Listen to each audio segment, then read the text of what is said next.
각 분야 전문의와 함께하는 시간 데일리 건강입니다. 오늘은 치의학 박사 구현웅 원장과 함께하겠습니다. 안녕하세요. 안녕하세요.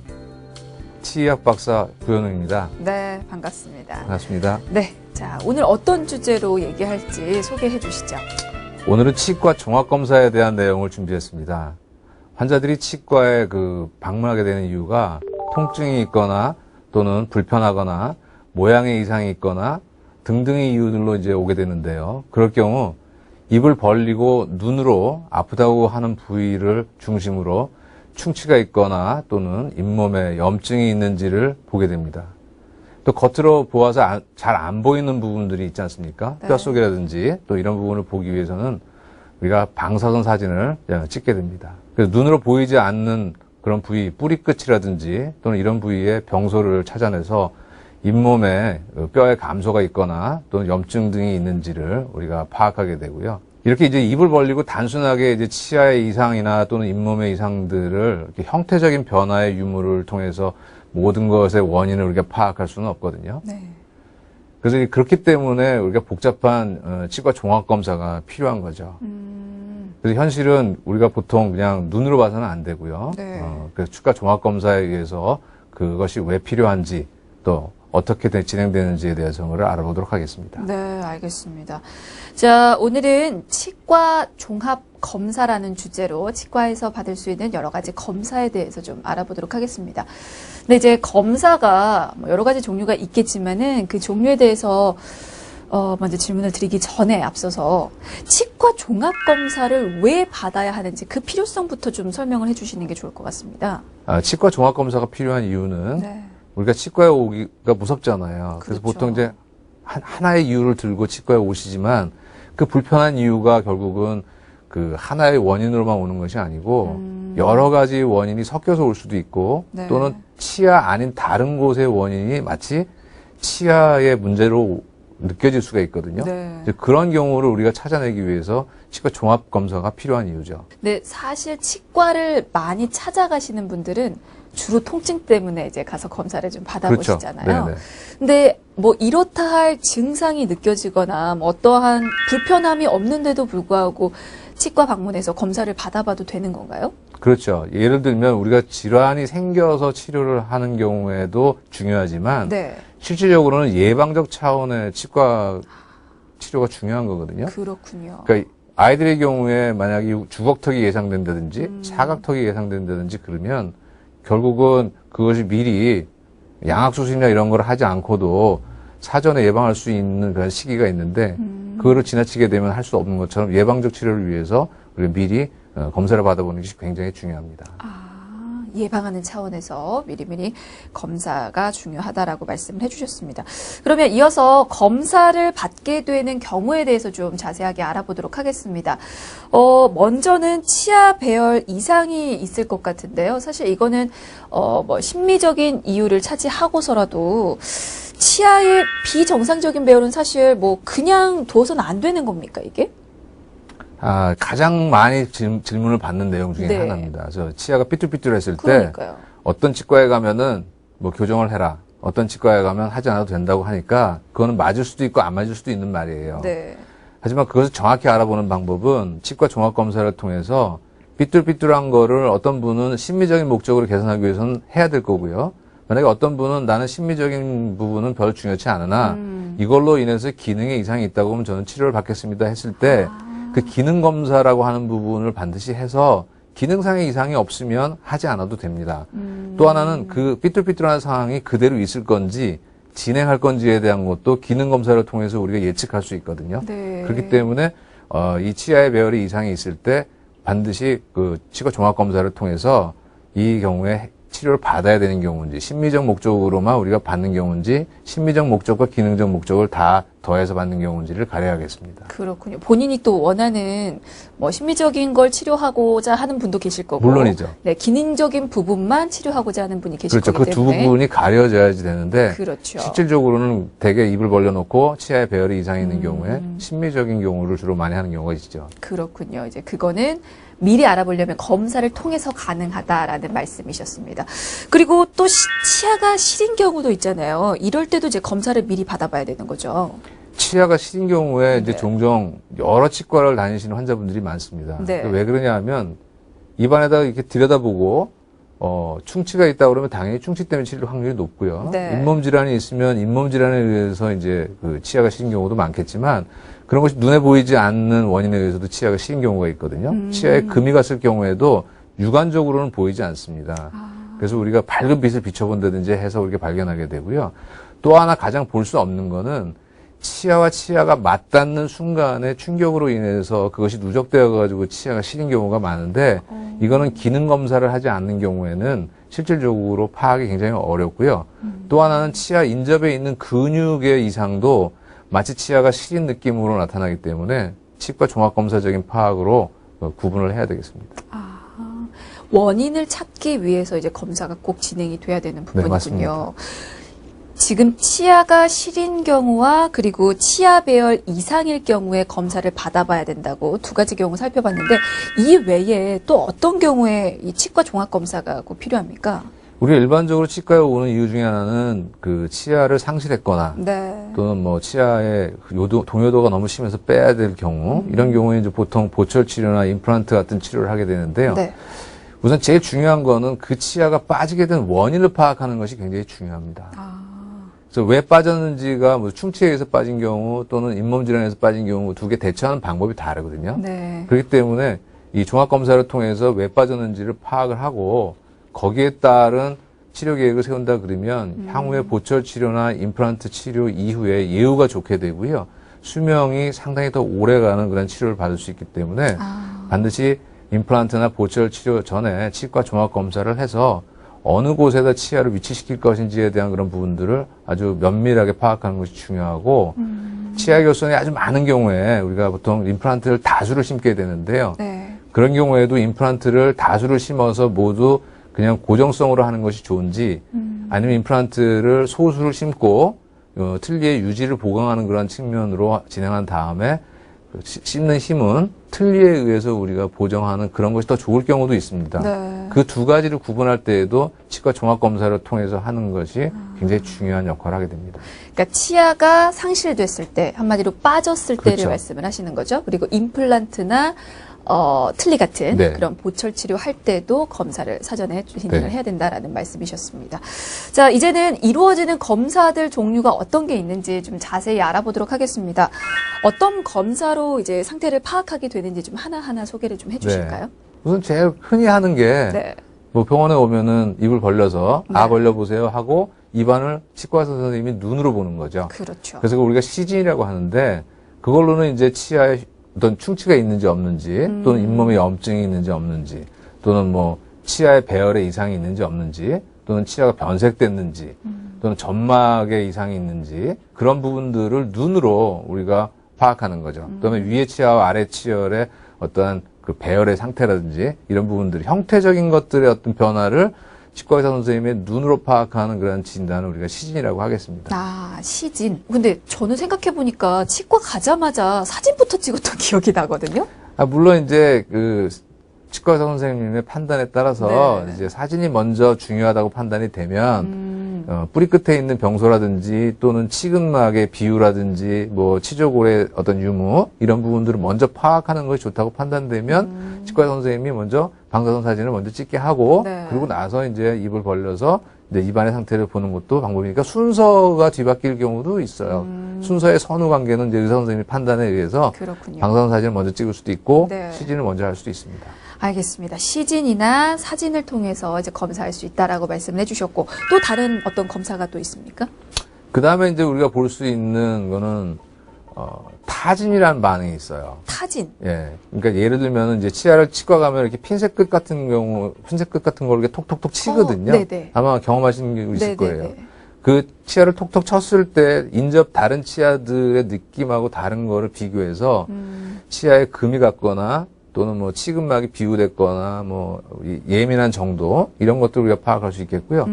또 하나는 이제 핀셋으로 치아를 집어가지고 흔들어 봅니다. 그래서 그걸 치아 동요도 검사라고 하는데 그 치아의 뿌리가 치조골에 얼마나 견고하게 부착되어져 있는지를 보게 되고요.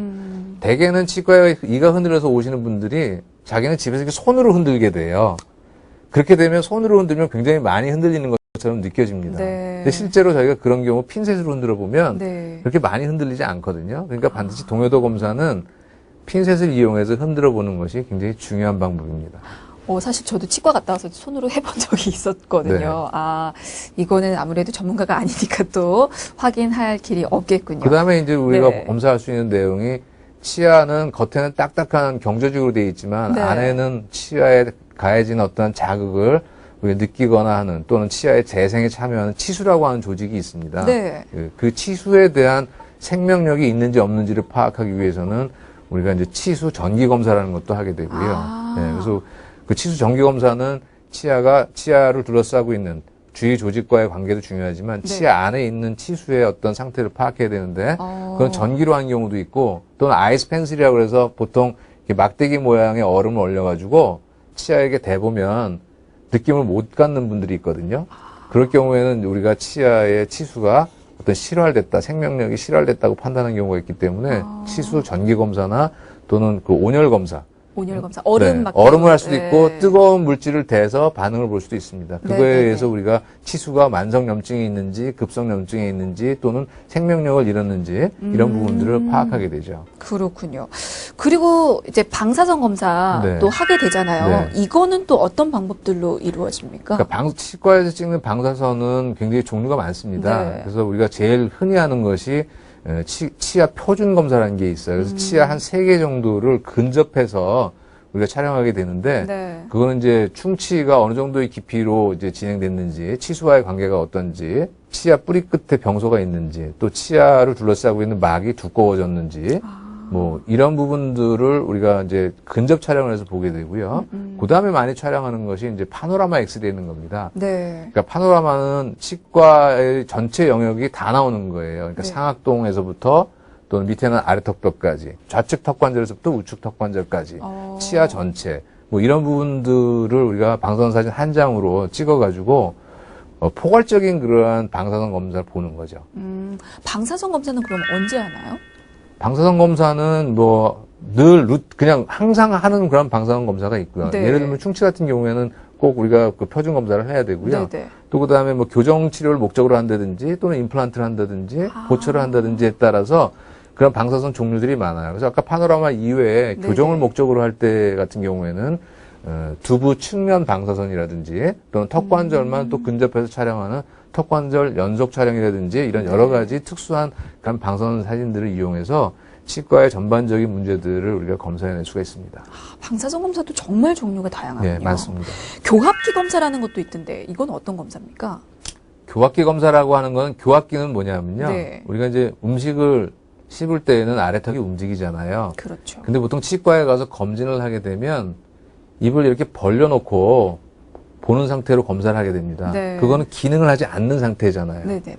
근데 우리가 어떤 판단을 할 때에는 기능적 검사를 할 때 음식을 씹는 기능이 중요한데 씹는 상황에서는 그 상황을 치과 의사 선생님이 판단하기가 굉장히 어렵습니다. 그렇죠. 그래서 위아래 치아 모형을 그대로 본을 떠가지고 만들어낸 다음에 그 아래턱의 움직임을 시뮬레이션 해내는 그 시뮬레이터를 우리가 교합기라고 그럽니다. 그래서 그 교합기에다가 환자분의 위아래 모형을 부착해서 음식을 씹을 때 정말 닿아야 될 부분이 닿고 있는지 네. 안 닿고 있는지 뭐 이런 부분들을 판단하게 되는 거죠. 그래서 우리 씹는 능력이 어떤지 보통 그냥 별 생각이 없잖아요. 네. 우리가 시력은 다 아는데 네네네. 자기의 씹는 능력은 잘 모르는데 교합기를 통해서 우리가 그 씹는 능력을 정확히 검사해낼 수가 있습니다. 아, 그렇군요. 아, 닫았을 때 또 제대로 기능하는지를 보기 위해서. 닫았다 필요한. 벌렸다 하면서 우리가 음식을 씹거나 발음하거나 네. 하잖아요. 아, 이런 방법이 또 있었습니다. 근데 이제 저는 이제 성인이 돼서 치과 찾았을 때가 생각이 이제 최근 기억이 나는데 사실 아주 어렸을 때도 치과 참 자주 다녔던 것 같아요. 지금 아이들도 분명 치과를 자주 다녀야 하겠죠. 근데 이제 치과 종합 검사를 하면 또 소아와 성인이 나뉠 것 같은데 네. 대체적으로 그 내용은 비슷합니까? 다릅니까? 어떻습니까? 뭐 비슷한 경우도 있지만 다른 경우가 더 많죠. 아, 그래요. 예. 어떤 식으로 이렇게 다 차이점이 있는지. 그러니까 소아에서 발생할 수 있는 그러한 부분들하고 네. 성인에서 발생하는 부분이 다른데요. 네네. 소아의 경우에는 이제 성장과 발육이라고 하는 그런 그 변화의 과정들이 있습니다.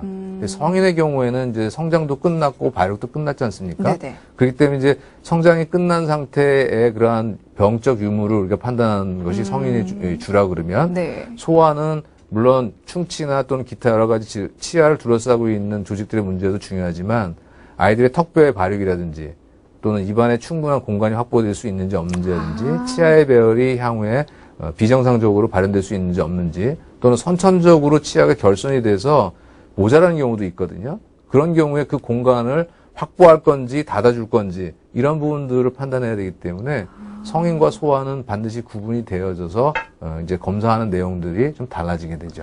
그러면 소아는 충치 플러스 성장과 발육의 정도를 이제 검사를 해주시는 거군요. 그렇죠. 아마 종합적으로. 중심적인 내용을 본다 그러면 소아는 치아를 중심으로 보면은 충치가 훨씬 많이 생기고요. 그렇죠. 잇몸 질환은 거의 생기지 않습니다. 네. 잘. 근데 성인의 경우에는 물론 충치도 생기지만 네. 25세 이후에는 충치의 이완율도 떨어지고 진행도도 늦어요. 그렇지만 이제 성인의 경우에는 치주염이라고 하는 그 치아를 상실하게 되는 굉장히 중요한 질환이 많이 있게 되고요. 그리고 그 다음에 이제 입안의 어떤 불균형이 또 입 바깥의 문제를 일으키는 부분들이 이제 성인의 경우에 많이 나타나니까 그런 부분을 중심적으로 우리가 판단해야 되기 때문에 이제 그 발생의 빈도나 또는 어떤 성장과 발육의 유무를 통해서 네. 성인과 소아를 구분하게 되죠. 그러면 어떻게 보면 종합검사에서 성인이 더 봐야 될 부분이 훨씬 더 포괄적이고 넓겠군요. 훨씬 더 소아보다는. 넓다고 봐야 되겠죠. 뭐 혀부터 구강구조, 잇몸, 뭐 턱관절까지 다 종합적으로 봐야 되기 때문에 알겠습니다. 그러면 이제 이 치과 종합검사는 주기를 어느 정도로 생각하고 받는 게 좋습니까? 그것도 아까 말씀드린 것처럼 소아와 성인을 나눠야 되는데요. 네. 성인의 경우에는 이미 성장과 발육이 끝났기 때문에 보통 이제 통상적으로 1년 주기로 성인은 1년. 네. 종합검사를 받고 그다음에 1년 주기로 받는 것이 제일 좋다고 보고요. 네. 소아의 경우에는 짧게는 3개월에서부터 네. 한 1년 간격으로 아이의 성장과 발육에 따라서 또는 또 아이의 연령이나 이런 것을 구분하고 또 남자아이나 여자아이에 따라서 또 검사의 주기가 달라질 수 있습니다. 그러니까 아이들은 성장하는 시기이기 때문에 좀 자주 검사를 받아야 네. 한다는 말씀이신 거잖아요. 언제까지 그러면 소아라고 생각하고 좀 자주 치과를 다녀야 하는지요? 우선 이제 치아를 교환하는 시기가 네. 이제 우리가 소아라고 봐야 될 겁니다. 그러니까 통상적으로 이제 20개의 유치가 있어요. 네네. 그래서 그 20개의 유치가 이제 다 교환하는 시기가 보통 초등학교 한 5학년 때쯤 되고요. 또 치열의 완성기라고 하는 거는 네. 보통 제2 대구치 두 번째 어금니가 이제 교합이 되면 치열의 완성기를 보는데 이게 보통 사춘기 때 완성이 되거든요. 이제 그렇게 구분하면 좋을 것 같습니다. 그러면 넓게는 이제 중고등학교 때까지 그렇죠. 네, 좀 주기적으로 다니는 네. 게 좋다라는 말씀이셨습니다. 자, 그러면 소아와 성인으로 또 구분을 해서 소아일 때, 성인일 때 자주 나타나는 질환과 그 치료법에 대해서 좀 여쭤보도록 하겠습니다. 먼저 소아에게서 잘 나타날 수 있는 대표적인 치과 질환 그리고 그 치료법 좀 소개를 해주실까요? 그러니까 소아에서 가장 많이 나타나는 거는 네. 아이들이 일단 구강 내에 청결을 유지하는 것이 성인보다 좀 능력이 떨어지기 때문에 제일 많이 발생할 수 있는 게 이제 그 충치입니다. 충치. 그래서 아이들은 충치를 이제 위주로 많이 보게 되고요. 네. 잇몸 질환은 성인에 비해서 현저히 그 유발률이 떨어지게 되고, 그 다음에 중요한 거는 그 아이들의 얼굴이 이제 성장하고 발육을 하게 되잖아요. 네네. 이제 그런 부분에 있어서 예측이 가능한 부분이 있어요. 그러니까 미리 아이가 지금 사각턱의 경향을 가지고 있는지 또는 주걱턱이 발생할 가능성이 높은지 낮은지 이런 부분들이 예측 가능하기 때문에 그런 아이들을 조기에 예방적 치료를 하게 되면 그러한 상황을 우리가 충분히 예방할 수 있는 시기가 있거든요. 네. 그렇기 때문에 소아의 경우에는 그런 충치를 중심으로 한 치아의 보전, 그다음에 부정교합의 발현으로 인한 안노의 이상이라든지 비대칭이라든지 이런 네. 것을 예측해서 치료하는 것이 중요한 관점이 되겠고요. 네. 성인의 경우에는 물론 충치가 발생합니다만 소아에 비해서는 훨씬 충치의 발생률이 떨어지고 네. 또 이미 치료를 많이 받은 경우들이 있고요. 네네. 또 성인의 경우에 제일 많이 발생하는 거는 이제 치주염이라고 볼 수 있습니다. 치주염. 치주염은 단순히 치과적 원인에 의해서도 발생할 수 있지만 치주염은 당뇨병과 같이 어떤 성인병에 의해서도 유발될 수가 있고 네. 하기 때문에 또 외상성 교합이라고 해서 자기의 치아와 치아가 음식을 씹을 때 비정상적인 힘이 가해져도 치아가 흔들려서 빠지거나 부러지거나 깨지거나 하거든요. 네. 그러니까 그런 측면이 강하기 때문에 이제 성인의 경우에는 잇몸 질환을 중심으로 일단 파악을 해야 되겠고요. 네네. 또 하나는 이제 아까 말씀드린 것 중에 입안의 문제가 단순히 입안에서만 끝나는 것이 아니고 기타 다른 전신적인 어떤 증상들과 연관관계가 있기 때문에 네. 그러한 전신적인 그러한 증상들의 연관관계를 파악하는 것이 성인의 경우에 상당히 중요한 거라고 생각합니다. 알겠습니다. 오늘 치과 종합검사라는 주제로 좀 여러 가지 질문을 드렸는데요. 사실 검사만 받으러 치과 찾는 분들 많이 없으실 것 같아요. 물론이죠. 네. 네. 그래서 다시 한번 왜 종합검사가 필요한지, 중요한지 그 필요성 좀 다시 한번 강조를 해 주셔도 지나치지는 않을 것 같거든요. 아까도 말씀드렸지만 치과에 오시는 거는 실질적으로 참 어려운 결정하고 오시는 건데 네. 되게 이제 본인의 하나의 어떤 불편함을 호소해서 오시지만 입안에는 굉장히 그 여러 개의 치아도 있고 또 치아와 치아를 맞물리게 하는 교합이라고 하는 기능을 하기 위해서 다양한 조직들이 이제 참여를 하게 되는데요. 네. 그런 부분들을 우리가 포괄적으로 진단을 해서 서로 원인이 이렇게 섞여 있는 경우도 있고요. 또 이쪽의 원인이 반드시 여기에만 문제를 일으키는 게 아니라 반대편에도 영향을 미칠 수가 있습니다. 네. 그렇기 때문에 그런 것들을 종합적으로 판단해서 미리 큰 병이 되지 않고 치아를 상실하지 않고 또 심리적으로도 점점점 진행하는 것들을 우리가 막으려고 한다 그러면 네. 치과적인 종합검사를 통해서 사전에 예방적 조치를 할 수가 있으니까 네. 치과 종합검사를 받는 것이 단순하게 그냥 하나의 어떤 그 불편함을 해결하는 걸로 끝나는 것보다는 훨씬 더 건강을 유지하는데 중요한 역할을 한다고 하겠습니다. 끝으로 한 가지만 더 질문을 네. 드릴게요. 이제 예방적 차원에서 치과 종합검사를 받는다고 하면 네. 어쨌거나 시간을 내서 찾으셔야 되거든요. 물론이죠. 네. 얼마나 시간이 걸리겠습니까? 그리 오래 걸리지 않습니다. 보통 2번 정도 검사한다고 보면요. 2번. 예, 한 번 할 수도 있고 2번 할 수도 있는데요. 보통 2번 한다고 보면 일주일 간격으로 2번 내원하시면 되고요. 네. 그다음에 한 번 할 때 20분, 한 번 할 때 한 1시간 정도. 네, 한 그러니까 번은 좀 길군요. 네, 한 번은 와서 뭐 그냥 시진하고 사진 촬영하고 위아래 치아 모형 만들기 위해서 본 뜨고 가시면 되고요. 네. 그다음에 저희가 그 사이 분석을 해놓고요. 환자분이 그 다음번에 내원하시면은 이제 각종 설문지라든지 기타 복잡한 기능적인 그런 부분의 분석을 해서 그걸 설명을 드려야 되기 때문에 1시간 정도의 시간이 필요합니다. 알겠습니다. 어쨌거나 치과 자체를 두려워하시는 분들을 위해서 마지막으로 이제 드린 질문이었고요. 구강의 건강을 위해서 좀 미리 치과 종합검사를 받아보시는 게 어떤가 싶어서 드린 시간이었습니다. 자, 지금까지 치의학 박사 구현웅 원장이었습니다. 말씀 감사합니다. 네, 감사합니다.